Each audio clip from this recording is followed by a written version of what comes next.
അതിന് ഞാനെന്ത് ചെയ്ത്? ഒരു IAS കാരൻ പെണ്ണ് കാണാൻ ഇങ്ങോട്ട് എഴുന്നള്ളുന്ന നാട് മുഴുവൻ കൊട്ടിഘോഷിച്ചിരുന്ന നീയല്ലേ? ഞാൻ ഒരാളുടെ മാത്രമേ പറഞ്ഞിട്ടുള്ളൂ. ആരുടെ? അപ്പുറത്തെ പ്രൊഫസറിലെ അങ്ങേരോട്.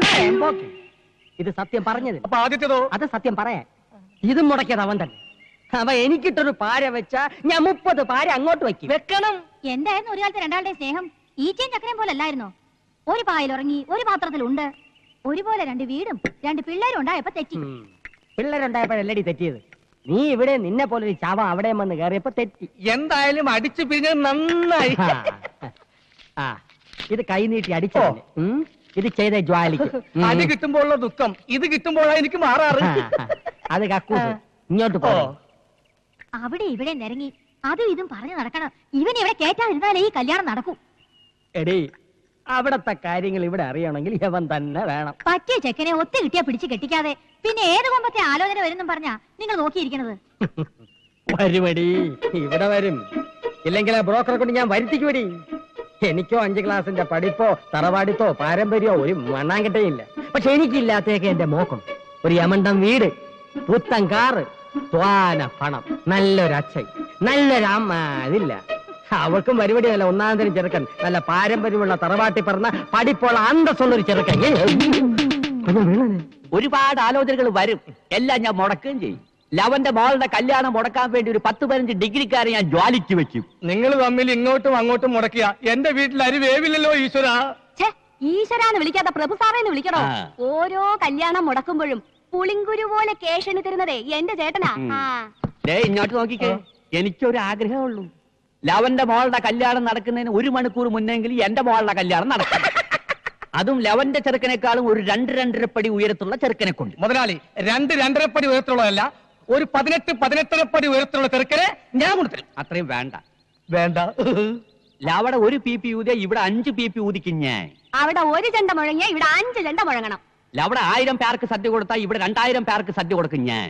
അവിടെ 500 രൂപ വാങ്ങിച്ചാൽ ഇവിടെ 1000 രൂപ വാങ്ങിക്കും ഞാൻ. ഒന്നും മിണ്ടണ്ട. ഈ ഒരു കല്യാണം ഒന്ന് നടന്നു കണ്ടാ മതിയേ. അപ്പൊ ഞാൻ ആ ഗൾഫിനായിട്ട് നാളെ ഇവിടെ എത്തും. അപ്പൊ ഞാനൊന്ന് ഇനി പോകുന്ന വഴിക്കേ അവിടെ കയറി പറഞ്ഞേക്കണം, നാളെ ഒരു ഗൾഫുകാരൻ ഇവിടെ പെണ്ണ് കാണാൻ വരുന്നുണ്ടെന്ന്. അവിടെ ആരും കാണാനില്ല. അല്ലെങ്കിൽ ഇപ്പൊ തന്നെ കയറി ചെറ്റത്തരം പറയണ. പറയാൻ പറഞ്ഞു. പറയണമെന്ന് പറഞ്ഞാൽ പറയരുത്, പറയണ്ടെന്ന് പറഞ്ഞാൽ പറയണം. മനസ്സിലായ? മനസ്സിലായില്ല. അപ്പൊ ഞാൻ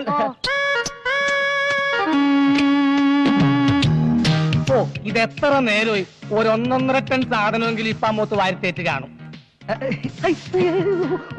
എന്തിനു നാറ്റം? അത് ചോദിച്ചാലേ ബോധം കെട്ട് വീഴും. അവള് വീഴണം, അതും ഒറ്റ നോട്ടത്തിൽ തന്നെ. ഗൾഫിൽ വെച്ച ഈ ഫോട്ടോ എന്റെ കയ്യിൽ കിട്ടിയത്, അതും 10-20 പെൺകുട്ടികളുടെ ഫോട്ടോയുടെ ഇടയിൽ നിന്ന്. അതിലൊരു പെൺകുട്ടിക്ക് നിറമില്ല, നിറമുണ്ടെങ്കിൽ മുടിയില്ല, മുടിയുണ്ടെങ്കിൽ തടിയില്ല. ഏത് പെൺകുട്ടിക്കുണ്ട് ഈ 3 ഗുണവും? ഉണ്ട്. ഈ പെൺകുട്ടിക്കുണ്ട്. ഇത് കിട്ടിയെന്ന് മുതൽ എന്തോ ഇവളെന്റെ ഭാര്യ ആയതുപോലെ തോന്നൽ. ഇവിടെ നോക്കിക്കോടോ, കറക്റ്റ് മാച്ചല്ലേ? ഞാൻ തീരുമാനിച്ചോ മനോഹര, ആദ്യം പെണ്ണ് കാണുക, പിന്നെ ഡേറ്റ് ഫിക്സ് ചെയ്യുക, പിന്നെ കല്യാണം കഴിക്കുക. ഒരു 2 മാസം ഹണിമൂണൊക്കെ കഴിഞ്ഞിട്ട്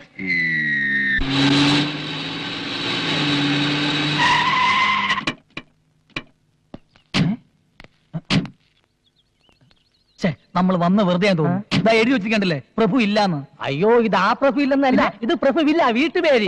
ആ പ്രഭു ദാ വന്ന്. നല്ല വിദ്യാഭ്യാസ ജ്ഞാനം. വാ വരി. ഒരു കൊലവിളിക്കുള്ള ആളുണ്ടല്ലോ. ഇത് ചെറുക്കന്റെ സ്വന്തം വണ്ടി തന്നെ. എന്റെ സ്വന്തം തന്നെ. എങ്കിൽ അകത്താട്ട് വരി.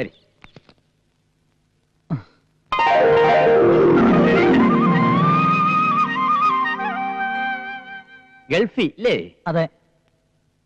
ഗൾഫി എവിടെ? ഒമാൻ. അറിയോ? ഇല്ല. ജോലി AC മെക്കാനിക്കാരന് പോയെങ്കിലും ഇപ്പൊ ബിസിനസ് ആണ്. അപ്പൊ വർഷാപ്പുകാരൻ തന്നെ. മാസം എന്തൊരു കിട്ടും? ഒരു 10,000 റിയാൽ കിട്ടും. അപ്പൊ കാശായിട്ടൊന്നും കിട്ടില്ലല്ലേ? അല്ല, പെണ്ണെന്ത്?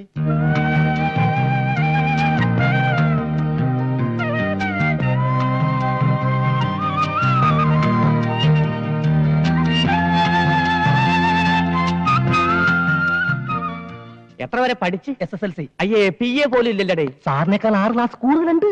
അല്ല, പോളിടെക്നിക്ക് ചേർന്ന് ഡിപ്ലോമ എടുത്തിരുന്നു. ടിപ്പമാ. അല്ല, പെണ്ണിനെ കണ്ടില്ല. ഇയാൾക്ക് എന്തിനത്ര ധൃതി പെണ്ണിനെ കാണാൻ? നീ തന്നെ അല്ലേ ചെറുക്കൻ? അതെ.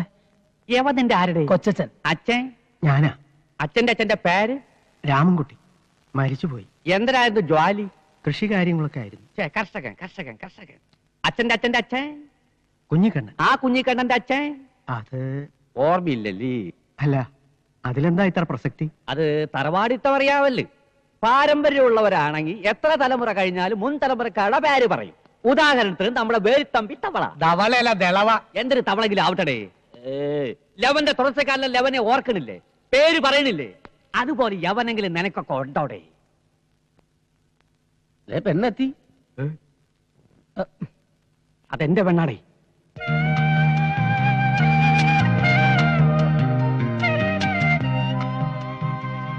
ഇനി ഇവർക്ക് വല്ലതും സംസാരിക്കാനുണ്ടെങ്കിലും ആവാം. അകത്തേക്ക് ചെല്ലടാ. അകത്താട്ട് കാറിലും പറയലൊക്കെ കല്യാണം കഴിയുമെങ്കിൽ. അല്ല, പരസ്പരം ഇഷ്ടപ്പെട്ട സ്ഥിതിക്ക് യാവന് ഇഷ്ടപ്പെട്ട്, പെണ്ണിന്റെ തന്തയ്ക്ക് ഇഷ്ടപ്പെട്ടില്ല പൂപ്പ. ഞങ്ങൾക്ക് വേണ്ടത് നല്ല ഒന്നാം തരം തറവാടുകളാണ് കേട്ടാ. നിനക്കൊന്നും അത് ഇല്ലല്ലേ. ഞങ്ങളുടെ തറവാടത്തെ കുറിച്ച് പറയാൻ നിങ്ങൾ ആരാ? നിങ്ങളുടെ തറവാടത്ത് എന്താണെന്ന് ഈ നാട്ടിലുള്ള എല്ലാവർക്കും അറിയാം. എന്റെ തറവാടുത്തം പറയാം. നീ ആരുടെ കാലി പോടിയകത്ത്? കുറച്ചുകൂടി സൗമ്യമായി സംസാരിക്കണം. അതെ, ഞാനത് പറഞ്ഞു വരായിരുന്നു. കണ്ണി കണ്ട ചണ്ടികൾക്ക് പെണ്ണാലോചിക്കാനുള്ള അല്ല എന്റെ വീട്. ഗൾഫിൽ പോയി പൊരിവെയിലത്ത് പണിയെടുത്ത് കാശുണ്ടാക്കി നിന്നെ ഓർത്ത് അച്ഛൻ അഭിമാനമുണ്ട്. ഇതുപോലുള്ള ബന്ധം അന്വേഷിച്ച് ഈ അച്ഛന്റെ മാനം മറ്റുള്ളവരുടെ മുമ്പിൽ കളയരുത് മോനെ. വാ വാ, തന്നെ തന്നെ ചെല്ലി. ഒരുത്തിയെ കെട്ടി കൂടെ ഒരു മാസമെങ്കിലും കഴിഞ്ഞ് ഉടനെ തിരിച്ചു പോകണമെന്ന് കരുതി വന്നവനാ ഞാൻ. ഒരു മാസത്തേക്കാണെങ്കിൽ തൽക്കാലത്തെ കൊരണത്തിന് അഡ്ജസ്റ്റ് ചെയ്ത് തരാ. ചരിത്രം പറയാടോ. അല്ലേലും തന്റെയൊക്കെ വായന ഇതല്ലേ പ്രതീക്ഷിക്കാവൂ. ഒരു കാര്യം പറ, ഒരു മാസത്തേക്ക് ഒരു ചെക്കനെ അഡ്ജസ്റ്റ് ചെയ്യാൻ പറ്റുമോ? സാർ ഇത്രക്കാരനാണ് സ്വപ്നത്തിൽ പോലും വിചാരിച്ചിരുന്നില്ല. അതിനല്ലടോ, ഒരു പെണ്ണിനെ കെട്ടിക്കാൻ പറ്റിയ ചെക്കൻ. ആ പ്രഭാകര പ്രഭുവിന്റെ മകളുടെ കല്യാണമാണ് ഇനി എന്റെ സ്വപ്നം. ഒരു കാരണത്തടിച്ചാൽ മറുകരണം കാണിച്ചു കൊടുക്കുന്ന സാക്ഷാൽ മഹാ ബലിയാണ് സാർ. ഞാൻ പറഞ്ഞ ചെക്കനെ കുറിച്ച് എനിക്ക് ഒത്തിരി സങ്കല്പങ്ങളുണ്ട്. സാറിന്റെ സങ്കല്പങ്ങൾ ഓരോന്നോരോന്ന് പറഞ്ഞാട്ടെ, ഞാൻ എഴുതിക്കൊള്ളാം. എഴുതിക്കോ. തെണ്ടിയിൽ തെണ്ടി, തെണ്ടിയിൽ തെണ്ടി, ആ. അതായത് ടി. അതെ, ദരിദ്രവാസിയിൽ ദരിദ്രവാസി, ദരിദ്രവാസിയിൽ ദരിദ്രവാസി, അതായത് ഡി ഡി. തന്തയില്ലാത്തവനിൽ തന്തയില്ലാത്തവൻ, തന്തയില്ലാത്തവനിൽ തന്തയില്ലാത്ത, അതും ടി ടി. ചെറ്റയിൽ പരമചെറ്റ, ചെറ്റയിൽ പരമചെറ്റ, അത് CPC. സാറേ, അതേടോ, എന്റെ അച്ഛന്റെയും ബന്ധുക്കളുടെയും മുന്നിൽ വെച്ച് എന്റെ തൊലി ഉരിച്ചു വിട്ട് അവന്റെ മകൾ കെട്ടുന്നത് ഇങ്ങനെ ഒരുത്തൻ തന്നെ ആയിരിക്കണം, അല്ലേടോ? അങ്ങനെയും ആവാം. തനിക്ക് ഞാനൊരു 25,000 രൂപ തരും. അങ്ങനെയാണെങ്കിൽ ചെക്കന്റെ ക്വാളിഫിക്കേഷൻ കുറയും, എനിക്കത് പോരാ. പോരെ? ആ, പിന്നെ എനിക്കൊരു 50,000 രൂപ കിട്ടണം. അപ്പൊ മറക്കണ്ട, കള്ളുകുടിയൻ, പെണ്ണുപിടിയൻ, തല്ലുകൊള്ളി, താൻ തോന്നി. ഇതിത്ര ആലോചിക്കാനൊന്നുമില്ല, നിന്റെ കുടുംബത്തിൽ തന്നെ കാണൂലേ? ഉണ്ട്, ഒരാളുണ്ട്, മച്ചാൻ, മാട്ടുപ്പെട്ടി മച്ചാൻ. എടാ, നിനക്ക് ഞാൻ 2.5 കോടി രൂപ സ്വത്തുള്ള ഒരു കോടീശ്വരിയെ കെട്ടിച്ച് തരും. ഞാൻ പറഞ്ഞ ഒരു ചായ എടു. എടാ, ഞാൻ കളി പറഞ്ഞതല്ല. എനിക്ക് വേണ്ട. വേണ്ടേ? വേണ്ട. നിനക്ക് ജീവിതകാലം മുഴുവൻ കരക്കാരുടെ മത്തങ്ങ ചേന ചേമ്പ് ചുമക്കാനുള്ള വിധി. ഇനിയിപ്പൊ ഞാൻ ആരും തപ്പിയെടുക്കേണ്ട ഈശ്വരാ. നീ സത്യം പറഞ്ഞാണോ? അതെ, എനിക്കും നിനക്കും കുറച്ച് ചിക്കിളി തരണ കേസാ. എഗ്രിമെന്റ് 50-50. പക്ഷേ ചെറിയ തരികിട കളിക്കണം. തരികിട എന്തായാലും ഈ കേസിൽ ഉണ്ടാവുമെന്നറിയാം. എന്താ തരികിട? അതൊക്കെ പറയാം മോനെ.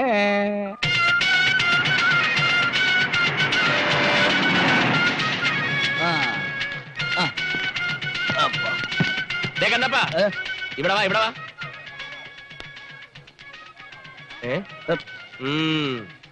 നീ ആരോട് ചോദിച്ചിട്ടാടേ ലോറി കയറിയത്?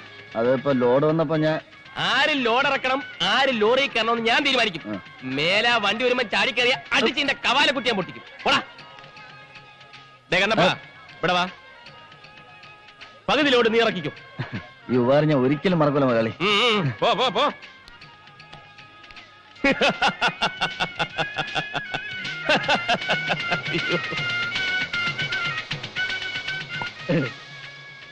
മച്ചാനെ, മച്ചാനെ, എനിക്ക് മാട്ടുപ്പെട്ടി ജംഗ്ഷനിൽ ഒരു കട തുറന്നു തരാൻ പറ്റുമോ? കട? ഒരുപാട് ചാക്ക് സാധനങ്ങൾ അടുക്കി വെക്കാൻ പറ്റിയ കട. എന്നിട്ട് എനിക്ക് വരുന്ന ലോഡ് മുഴുവൻ ആ കണ്ണപ്പനെ കൊണ്ട് ചോപ്പിക്കണം. ഏത് കണ്ണപ്പൻ? ചെറ്റക്കണ്ണപ്പൻ. ചേട്ടക്കണ്ണപ്പൻ? എന്റെ ആത്മാർത്ഥ ശത്രു. നിനക്ക് ഒരു കടയല്ല 9 കട ഞാൻ തരും. ഞാൻ പറഞ്ഞ മറ്റേ കാര്യം എന്തായി? അതൊക്കെ ഓക്കെ. ഞാൻ ഗൾഫിൽ കിടന്ന് പൊരി വെയിലത്ത് കഷ്ടപ്പെടുന്നാക്കിയ കാശ് കൊണ്ട് കുറെ ഏജൻസി എടുത്താ നിങ്ങൾക്ക് ഇവിടെ പണി തന്നത്. ഉത്തരവാദിത്വം നോക്കിയെടുത്താൻ പറ്റില്ലെങ്കിൽ അതങ്ങ് പറഞ്ഞാൽ മതി. ഞാൻ പൂട്ടിക്കിട്ടി എന്നെ പാട്ടിന് പോവും. പിന്നെ ഞം കഴിക്കാനേ നീയൊക്കെ വേറെ പണി അന്വേഷിക്കേണ്ടി വരും.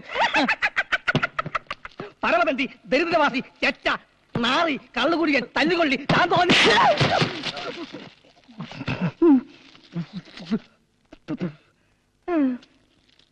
എന്താ ഇത്? അങ്ങനെ ഒരു ചെക്കനെ കിട്ടിയെന്ന് ഞാൻ പറഞ്ഞു വരികയായിരുന്നു. എങ്കിൽ പിന്നെ ഇങ്ങനെ ഒരു അടി കിട്ടാൻ നോക്കണ്ടായിരുന്നോ? അത് ശീലമായി പോയി. എന്റെ 50,000 അതൊക്കെ തരാം. പക്ഷെ അതിനു മുമ്പ് എന്റെ എല്ലാ പ്ലാനിങ്ങുകളും താൻ വ്യക്തമായിട്ട് അറിഞ്ഞിരിക്കണം. ആദ്യം അവരുടെ കല്യാണം, അത് കഴിഞ്ഞ് വധൂവരന്മാർ ആദ്യ രാത്രിയുടെ ലഹരിയിലേക്ക് മുഴുകുമ്പോ. ഓ മതി, നിർത്ത്. എന്തു പറ്റി? എനിക്ക് നാണാവുന്നു. അയ്യേ, അതിന് ഞാൻ അവരുടെ കിടപ്പറയിലേക്ക് അല്ല കടന്നു ചെല്ലുന്നത്. അല്ലേ? അല്ല, ഞാൻ ഒരുപാട് പ്രതീക്ഷിച്ചു. പറ. പിന്നീട് ആ പ്രഭാത പ്രഭുവിന്റെ അടുത്തേക്ക് ഞാൻ ചെല്ലും. എന്നിട്ട് ഞാൻ ഉറക്കെ വിളിച്ചു പറയും, തന്റെ മകൾ കെട്ടിരിക്കുന്ന ഒരു തെണ്ടിയാണെന്ന്. ഇത് പുറത്തു പറഞ്ഞ തല്ലുകൊള്ളില്ലേ? കൊള്ളും. പോലീസ് പിടിക്കില്ലേ? പിടിക്കും. ചിലപ്പോ 1-2 മാസം ജയിലിൽ കിടക്കേണ്ടതായിട്ടും വരും. അതിനൊക്കെ കൂടി ഈ 50,000 രൂപ നല്ല ചോള പോലെ തനിക്ക് അങ്ങോട്ട് തരുന്നത്. എങ്കിൽ തരണ്ട. കാശ് കിട്ടിട്ട് എന്താ കാര്യം? അനുഭവിക്കാൻ ആളില്ലെങ്കിൽ തീർന്നില്ലേ? ഇതുപോലൊരു ചതിക്ക് കൂട്ടുനിന്ന ആ തെണ്ടി പ്രഭു എന്നെ എടുത്തിട്ട് പൂശും. ബാക്കി ജീവൻ ആ മച്ചാനും എടുക്കും. കരയാതെ, അങ്ങനെ ഒന്നും ഉണ്ടാവില്ല. അതിനു മുമ്പ് നിന്റെ ജീവൻ ഞാൻ എടുക്കും. ഇല്ല, നിങ്ങൾ പറഞ്ഞ ഒരാളെ എനിക്ക് കിട്ടിയിട്ടില്ല. ഇനി അഥവാ കിട്ടിയിട്ടുണ്ടെങ്കിൽ തന്നെ അവനെ ഇട്ട് വിറ്റ് തരികേയില്ല. മനോര, നീ വിട്ടുതരില്ല? ഇല്ല. ഇല്ല. ഇയാക്കെന്താ ചെവി കേട്ടൂടെ? ഇല്ല ഇല്ല ഇല്ല. നന്ദിയില്ലാത്ത ചേട്ട.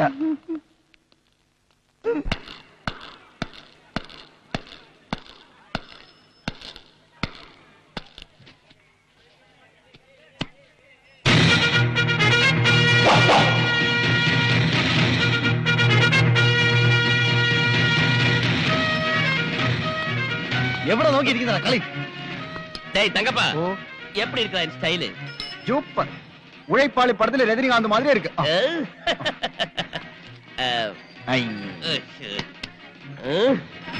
ഉഴൈപ്പാളി അല്ലേ, ഇരൈപ്പാളി. ചിന്നസ്വാമി, ഒരു ഫിൽറ്റർ വെൽ. എന്താ മച്ചാനെ, ഇത് പണിക്കൊന്നും പോണില്ലേ? കൂലിപ്പണിയൊക്കെ അങ്ങ് നിർത്തി. അലവലാളി. ഇവിടെ കാണും ഒരുപാട് ചരക്കിറക്കാൻ പറ്റുന്ന കടകൾ വല്ലതും വിൽക്കാനുണ്ട്. എന്താ ചിരിക്കുന്നത്? എനിക്ക് വാങ്ങാനാ. എന്താ ലോട്ടറി വല്ലതും അടിച്ചോ? ആ, അടിച്ച പോലെ തന്നെ. ഒരു 50 ലക്ഷം രൂപ മുടക്കിയാ ആ കട ഇങ്ങ് വാങ്ങാം. 50 ലക്ഷമോ? ഒരു 2.5 കോടി വരെ മുടക്കാൻ ഞാൻ തയ്യാറാ. ഇവനെന്തേ വട്ടായോ?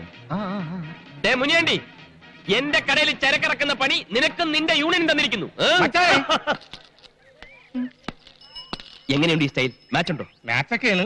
ഇതിട്ടോണ്ട് വേണം എനിക്ക് പെണ്ണ് കാണാൻ പോവാൻ. അതെ, ഒരു ചെറിയ പ്രശ്നമുണ്ട്. ഒന്നും വന്നേ.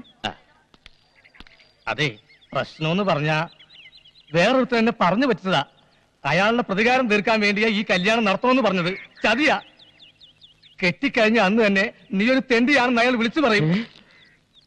പിന്നെ തല്ലിന്റെ മേളൊരുക്കും എനിക്കും നിനക്കും കൊന്നുകളയും. എനിക്കിത് അറിയാവുന്നത് കൊണ്ടാണ് ഞാൻ ആ പരിപാടി ക്യാൻസൽ ചെയ്തത്. എനിക്ക് ആ കൊടിച്ചെരി കെട്ടിയേ പറ്റൂ. 2.5 കോടിയുടെ സ്വപ്നം ഞാൻ കണ്ടു കഴിഞ്ഞു. ഇത് നടന്നില്ലെങ്കിൽ പിന്നെ ആ കണ്ണപ്പന്റെ മുഖത്ത് നോക്കാൻ പറ്റില്ലടേ. ഞാൻ എന്ത് ചെയ്യാനാ? ഞാൻ ആലോചിച്ചിട്ട് ഒരു വഴിയും കാണുന്നില്ല. ആലോചിക്കേണ്ട രീതിയിൽ ആലോചിക്ക്. എന്തെങ്കിലും ഒരു വഴി കിട്ടും. വാ വാ, ഇവിടെ ഇരി. പാഷ, ഒരു റീത്ത്. റീത്ത എന്തിന്? എല്ലാം പറയാം. മനോഹര, ഇവിടെ ഇരി.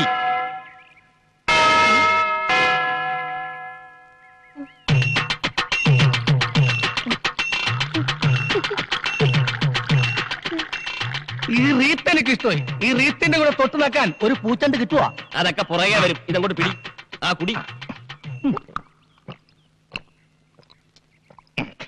എനിക്കൊരു ബുദ്ധി തെളിയുന്നുണ്ട്. ബുദ്ധിയാ? അത് കളാ. അത് ഈ തലയിൽ എങ്ങനെ വരാനാ? ബുദ്ധിയല്ല, കെണി. കെണി. കെനിയ? ആ കുശാകിന്റെ ബുദ്ധി. ഞാൻ ആദ്യം പറഞ്ഞ പെണ്ണിനെ നീ കിട്ടുന്നില്ല. പിന്നെ പകരം ഇതേ ബുദ്ധി ഉപയോഗിച്ച് നമ്മൾ തൊട്ടടുത്ത വീട്ടിൽ കയറുന്നു. ആ വീട്ടിലെ കോടീശ്വരനായ മരമണ്ട തന്തയെ വളക്കുന്നു. അയാളുടെ സുന്ദരിയായ ഒരു മകളെ മച്ചാൻ സ്നേഹിക്കുന്നു, അതിൽ വിജയിക്കുന്നു, പിന്നെ കെട്ടുന്നു. ഒരു 100 റെത്ത്. പക്ഷെ കെട്ട് കഴിഞ്ഞ ഒരു 5 ലക്ഷം രൂപ നീ കമ്മീഷനായി തരണം. നീ എന്താ ആലോചിക്കുന്നേ? എന്നാലും കുറെ കാലം കഴിയുമ്പോ ഞാനൊരു കൂലിയാണെന്ന് അറിഞ്ഞാലും മാക്സിമം അറിയാതിരിക്കാൻ നോക്കണം. പിന്നെ അറിയുമ്പോഴേക്ക് മൊത്തം അടിച്ചിരുത്തോണ്ട് മുങ്ങിയിരിക്കണം. വാ, അടുത്ത ബസ്സിൽ പുറപ്പെടാം. ബസ്സാ? ഈ നിമിഷം മുതൽ മറ്റാ കോടീശ്വരനാണ്. കോടീശ്വരൻ. Coat must, tie must, suit must, driver must. ഇത്രയും കാര്യങ്ങൾ മസ്റ്റാണ്. മസ്റ്റാണ്. എന്നാൽ ഉണ്ണികൃഷ്ണൻ മസ്റ്റ്. നല്ല മനസ്സോടെ ഡീസന്റ് ആയിട്ട് നടക്കുമ്പോ തല്ല് കിട്ടണ നാടേ ഇത്. എന്നോടൊന്നും പറയണ്ട. മച്ചാനെ, ഈ ചതിക്കെങ്ങാനും കൂട്ടു നിന്നെന്ന് പറഞ്ഞ അച്ഛൻ എന്നെ കൊന്നുകളയും. ചേരിയിലെ പെണ്ണുമായി നീ പ്രേമത്തിലാണെന്ന് നിന്റെ അച്ഛൻ അറിഞ്ഞാലോ? ആ പെണ്ണിനെ പ്രേമിച്ച് പറ്റിക്കാൻ വേണ്ടി അവളുടെ പുറകെ നടക്കുകയാണെന്ന് റൗഡി രാജപ്പനോട് ഞാൻ പറഞ്ഞാലോ? ആ രാജപ്പനെയും തങ്കപ്പനെയും നിന്റെ അച്ഛന്റെ അടുത്തേക്ക് പറഞ്ഞു വിടട്ടാ. ഞാൻ പോയി അവരെ വിളിക്കട്ടെ മച്ചാനെ. നീ ചെല്ലു മനോഹര. നിക്കണോ? ഞാൻ ക്യാഷ് ആയിട്ട് വല്ല സഹായം ചെയ്താ പോരെ? അതും വേണം. പിന്നെ മറ്റു ചില ചെറിയ ചെറിയ സഹായങ്ങളും ചെയ്തു തന്നെ. ഒരു ചെറിയ കാറ്, ചെറിയ ചെറിയ ഡ്രസ്, ഒരു ചെറിയ ഡ്രൈവർ. ഡ്രൈവർക്ക് ഞാനവിടെ പോവും. പറയുമ്പോ മറ്റൊന്നും തോന്നരുത്. ഇപ്പൊ നിന്നേക്കാ പറ്റിയ ഒരു ഡ്രൈവറെ എനിക്ക് കിട്ടാൻ പ്രയാസമാണ്. ഞാനോ? അതെ, നീ എന്റെ കൂടെ ഉണ്ടെങ്കിൽ ഈ കാശുകാരുടെ സ്റ്റൈലും കാര്യങ്ങളൊക്കെ നിനക്ക് എനിക്ക് പറഞ്ഞുതരാൻ കഴിയും. വളരെ ഈസി ആയിട്ട് നിനക്ക് ചെന്താമരയെ കെട്ടാനുള്ള വിദ്യ ഞാൻ പഠിപ്പിച്ചു തരികയും ചെയ്യാം. അച്ഛനറിഞ്ഞാലോ? എടാ മണ്ടൂസേ, നീ കെട്ടി ഒരു കൊച്ചു ഉണ്ടായ ശേഷം നിന്റെ അച്ഛൻ അറിയും. അതിനുള്ള വഴിയൊക്കെ മച്ചാന്റെ കയ്യിലുണ്ട്. അതിന്റെ സ്പെഷ്യലിസ്റ്റ് ആണ് മച്ചാൻ. എന്നാ പിന്നെ ഞാൻ വരാം. വേറെ മാർഗം ഇല്ലാത്തോണ്ടാണ് എന്നാ നമുക്ക് പുറപ്പെടാം. നിക്ക്, ഈ വേഷം ഇട്ടോണ്ടാ നീ ആ വീട്ടിൽ പോണത്? എങ്ങനെയുണ്ട്? നല്ല തറപ്പാണ്ടി ലുക്ക്. പോരാത്തതിന് അവന്റെ ഒരു വീരപ്പ മീശയും ഒരു വീതുളി കൃതാവും. ഇതൊന്നും ശരിയല്ലല്ലേ? പിന്നെ ഞാൻ എന്താ ചെയ്യേണ്ടത്? നിന്റെ ഈ മൊത്തം സെറ്റപ്പ് ഒന്ന് മാറ്റണം. എന്നിട്ടൊരു ചെത്ത് സ്റ്റൈലാക്കി തരാം ഞാൻ. ഗട്ടർ സൂക്ഷിച്ചു പോടേ.